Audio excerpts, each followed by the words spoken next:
All right, this question is asking us to determine which expression is equivalent to the given integral. And if you look at the structure of this, every one of these is a function plus or minus a new integral. What this structure comes from is the use of integration by parts. So I'm going to use IBP.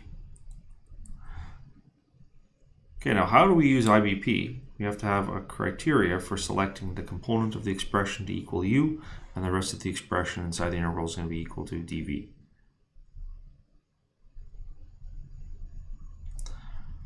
And then our integral can be rewritten as uv minus the antiderivative of v du.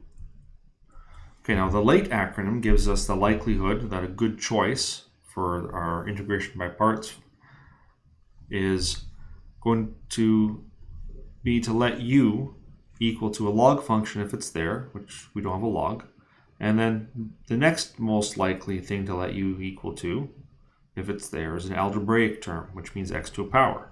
In this case, we have that. We have x cubed, so I'm going to let u equal x cubed. Then dv has to be everything else. So dv is going to be everything else inside the integral, cosine of x dx. I'm going to take the derivative of u.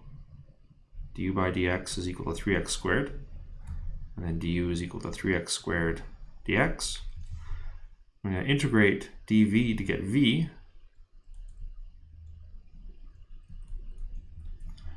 Antiderivative of cosine is positive sine of x. We're going to plug those pieces into our IBP formula. And we get uv, so x cubed times sine of x,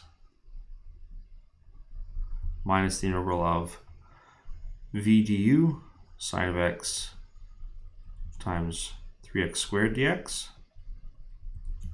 And then we can simplify slightly the integral. That 3 is a constant. The constants can be factored in front of integrals. It's traditional to put algebraic terms before trig terms. So x squared times sine of x written that way. And does that match something that we have? Yes, it does. Matches option D.